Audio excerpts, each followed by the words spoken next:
اردو افسانہ عہد حاضر میں جلد اول مرتب رابع ادربہ افسانہ نگار مہر نگار قلمی نام نگار عظیم پیدائش 23 ستمبر 1951 تعلیم PhD اردو 1993 اعزاز اتر پردیش اردو اکادمی ایوارڈ دلی 2011 فکشن ایوارڈ مالیر کوٹلا پنجاب 2014 ساحر اکیڈمی کو ایوارڈ 1999 بہار اردو اکیڈمی ایوارڈ 2016 اور دیگر تصانیف عکس افسانے 1990 گہن افسانے 1999 عمارت افسانے منٹو کا سرمایہ فکر و فن و تنقید 2002 اور دیگر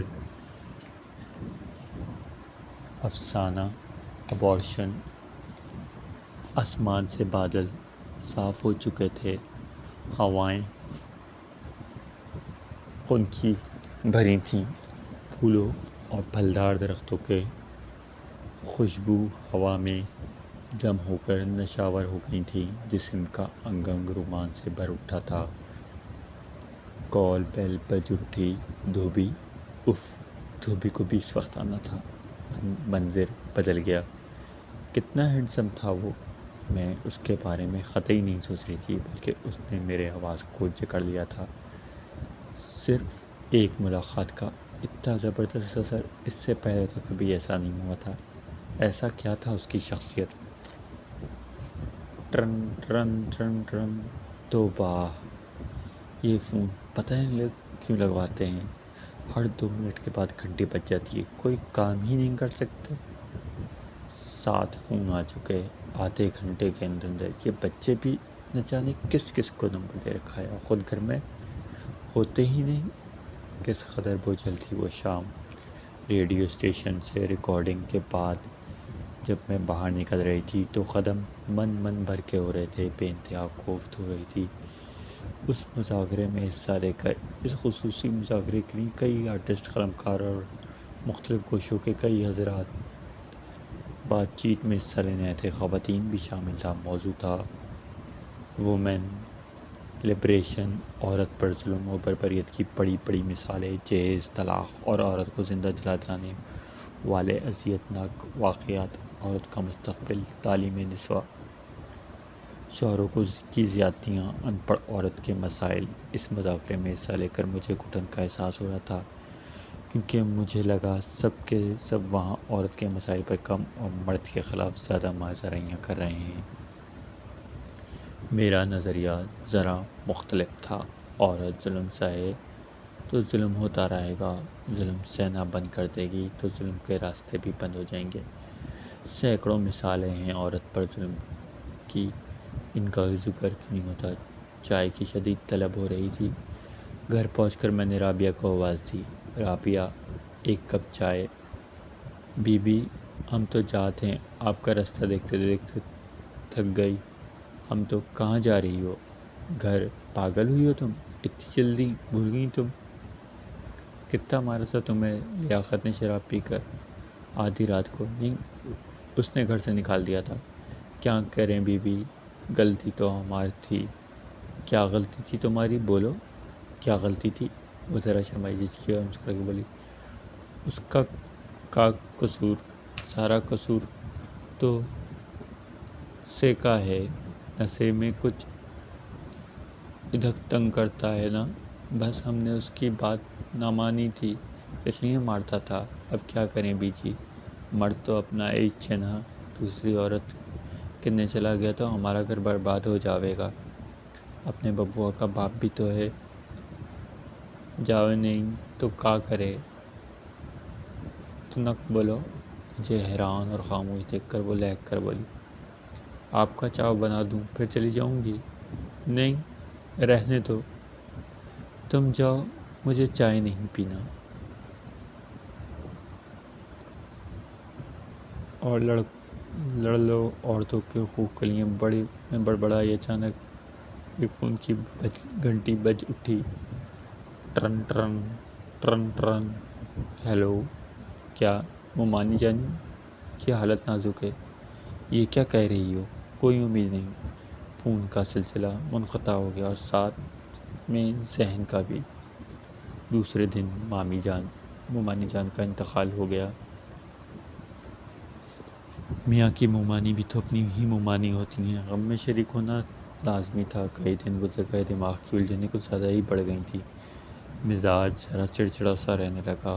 غصے میں آپ ٹی وی میں کرسی پہ بیٹھ گئی، اپنے آواز درست کی ہے۔ یہ کیا ہو گیا ہے مجھے؟ بلا وجہ بچوں پر غصہ، آخر اس کی غلطی کیا تھی؟ بائک کا ٹائر پھٹ گیا، حادثے کا شکار ہوتے ہوتے بچا، اب یہ سب اخراجات تو لگے ہی رہتے ہیں، اور پھر 500-700 روپے کوئی اتنی بڑی رقم بھی نہیں۔ احساس ہوا، نرم لہجہ کر کے بولی، آخر آج ہی ٹھیک کرانے کی کیا جلدی ہے؟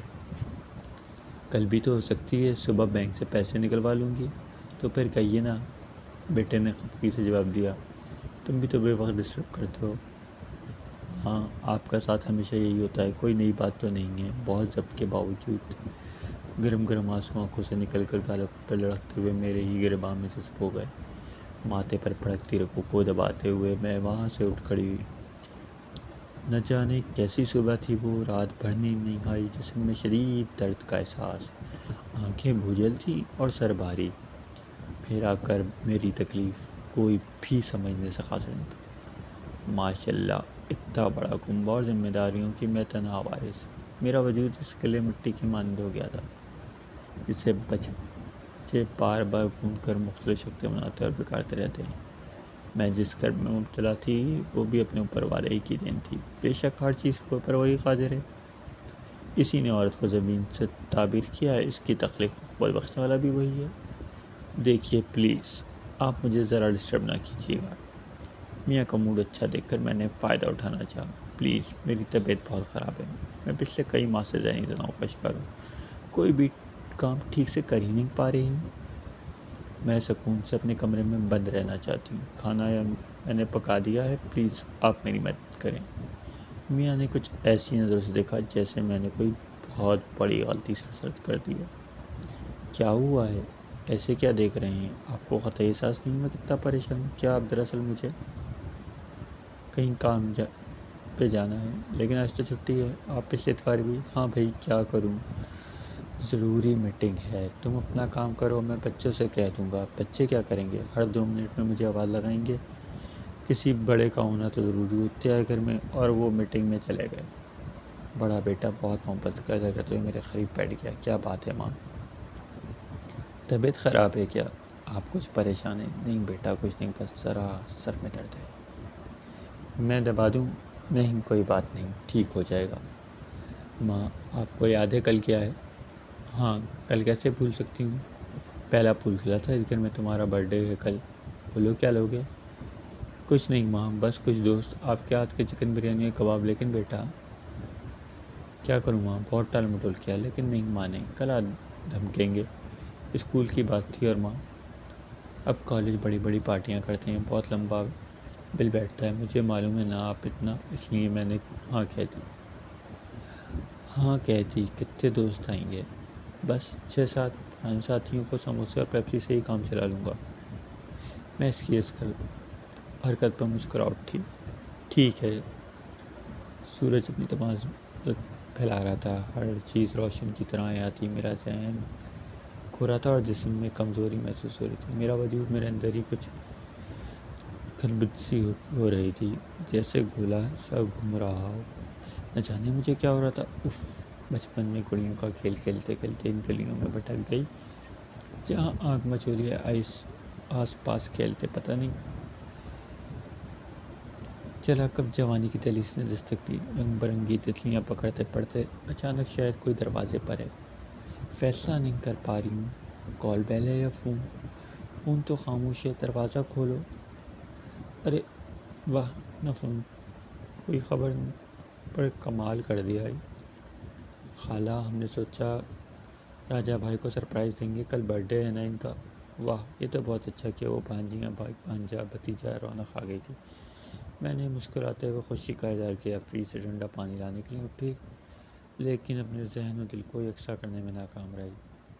میرے اندر کا درد اب شدت اختیار کر گیا تھا، اندر کچھ پگھل کر رگوں میں تحلیل ہو رہا تھا۔ جسم میں سینکڑوں سوئیاں چبھ رہی تھیں، دماغ میں کئی سو پاور کے بل بیٹھ۔ جسم کی طاقت آہستہ آہستہ سلب ہو رہی تھی کیونکہ کاغذ پر رکھا قلم میرا منہ چڑھا رہا تھا۔